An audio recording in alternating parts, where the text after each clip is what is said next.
Hello, everyone. Welcome back to Crypto's News. It's me, Omar Bam, aka Crypto. Today, however, we are going to be covering a different story. We're going to be talking about a developer, someone who's been very involved in the cryptocurrency community for a very long time, who passed away under very bizarre circumstances, it so appears. And we're just going to dive right into it and try to unpack as much as we can and look at how many details we can around this death that has everyone in crypto, it feels like, talking about it or taking a look at it. Probably the highest profile death since John McAfee. So let's go ahead and take a look.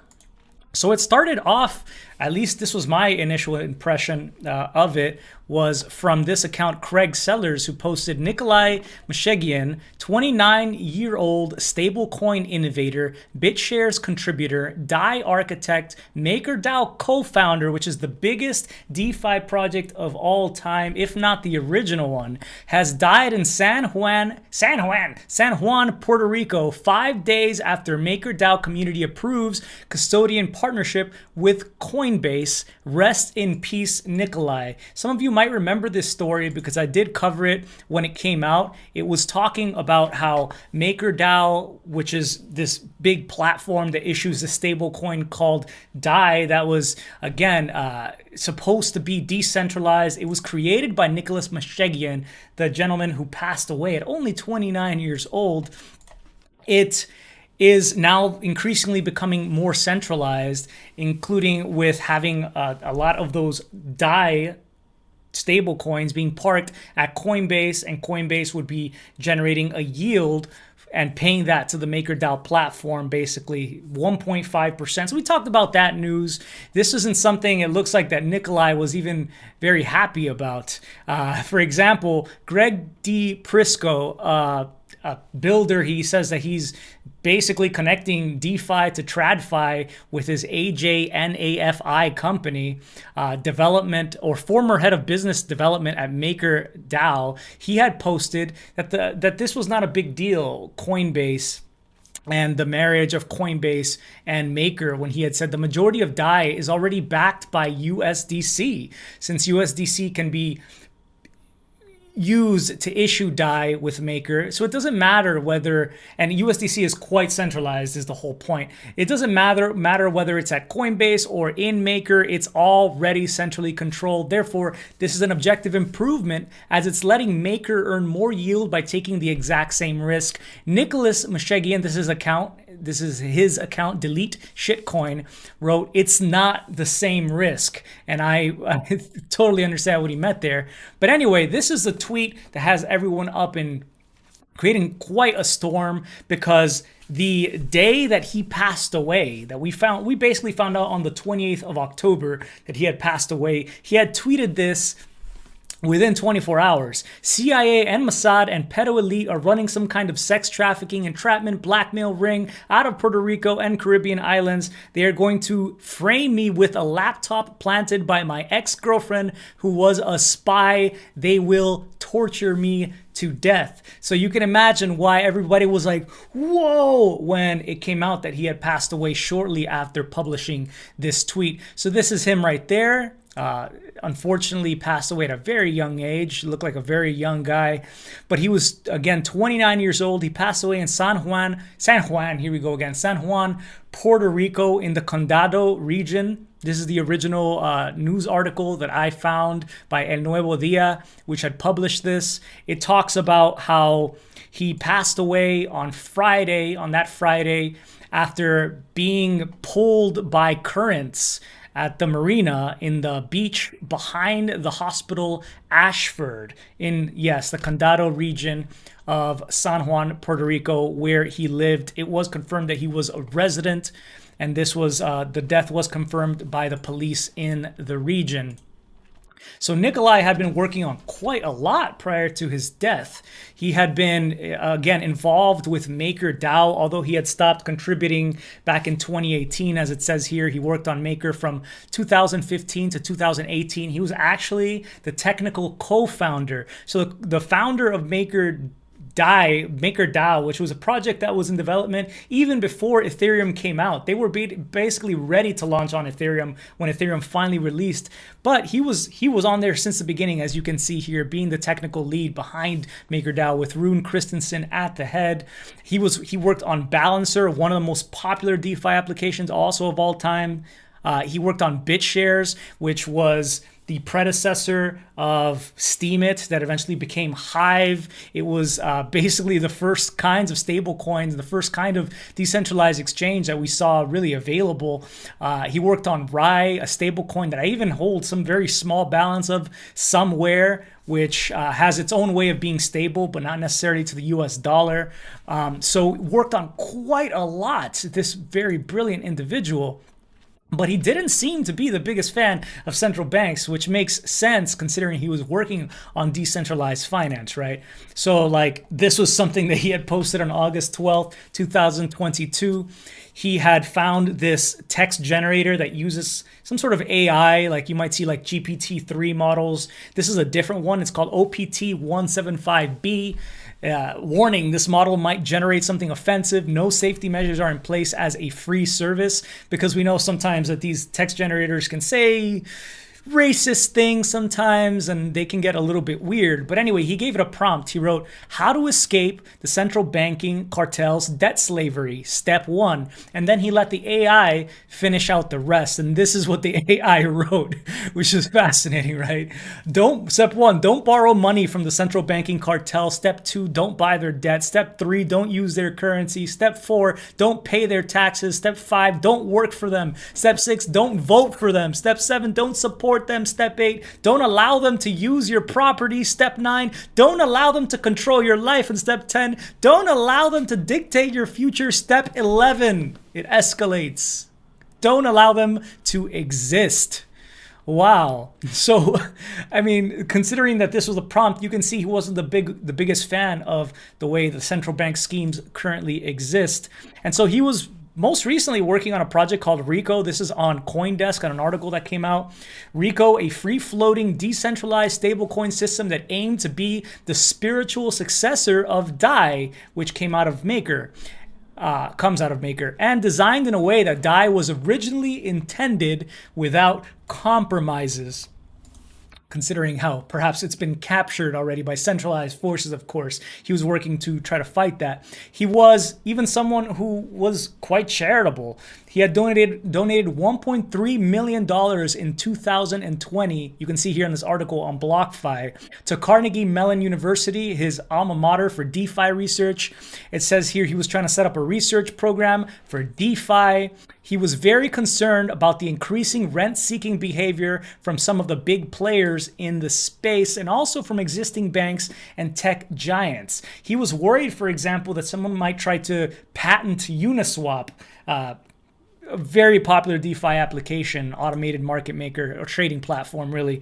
If you thought someone eating your lunch was bad, imagine if you discovered that generalized Uniswap was patented. It will only get worse, and he wanted such systems to stay in place in the public domain. Anyway, he had a few tweets leading up to that tweet that we looked at before, and it did seem like some of his writing was getting kind of strange. Here's one on September 4th. Sunday night, conditions met. Surprise discovery, new opportunity. Now all in on timeline shifting insanity index. Quantum immortality, but for human civilization. A bet that there is no future where negative sum banker global slave agenda doesn't end in extinction.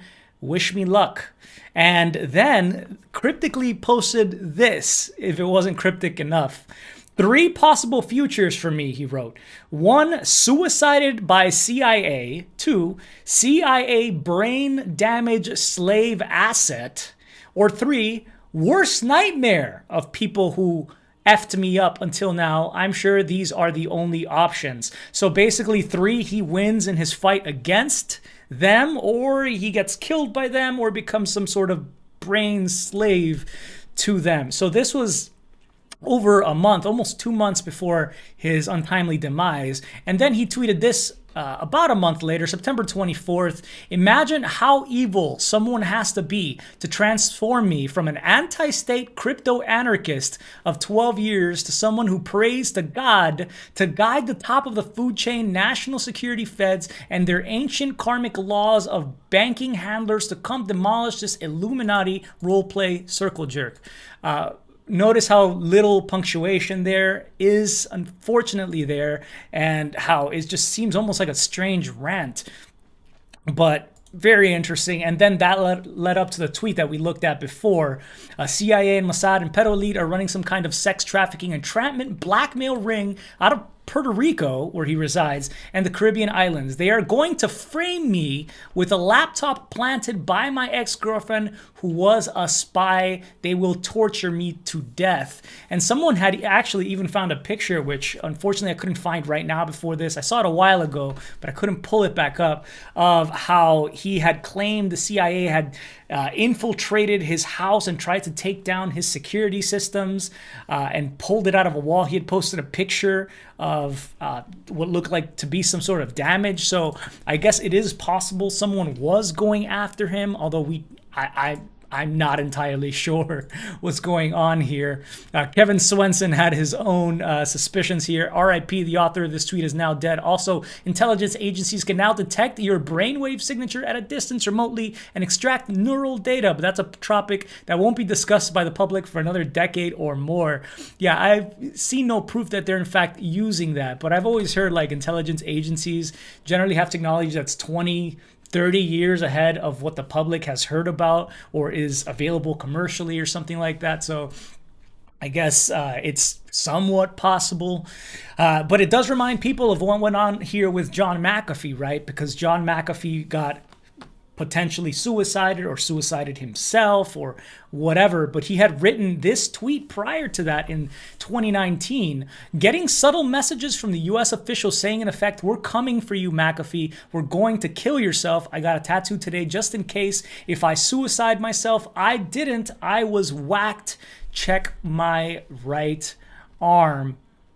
So it does seem kind of weird that McAfee did kill himself when he explicitly said he was not going to be doing that. And it didn't look outright like Nikolai was being suicidal in any sort of way, although there is the potential that Nikolai might have, in fact, fallen into the currents on the beach. Where was that article? Because apparently there's a really strong current in that area, if not riptides. And riptides, if you haven't seen videos about that, are pretty insane.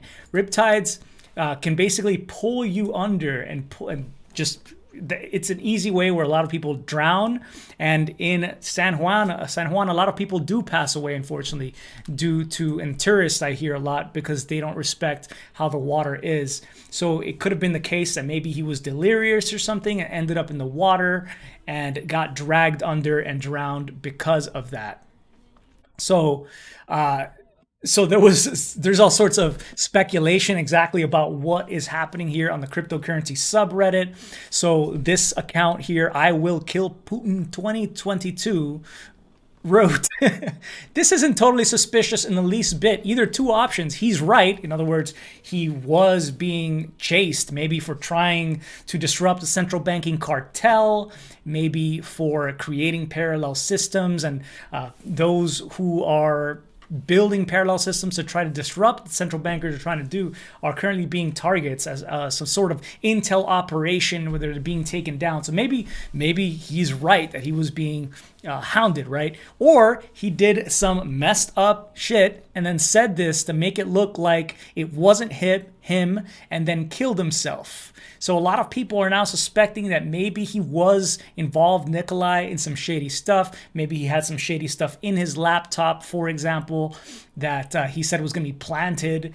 And in order to get ahead of that, before he got caught, I don't know, he did that tweet. Anyway, but there are, of course, many other likely options for what's really going on here. I think probably the most likely is option 3 here, which was posted by Huntred. Option 3, mental disability and hallucinations from any number of causes. Option 4, Twitter account compromised before or after death, so maybe he didn't even write those tweets. And option 5, suicide, and wanted to leave a trolling message forever implicating his ex-girlfriend. Maybe he really did not like her. Maybe he was already suicidal and that was some sort of payback. I mean, anything is possible right here with the situation.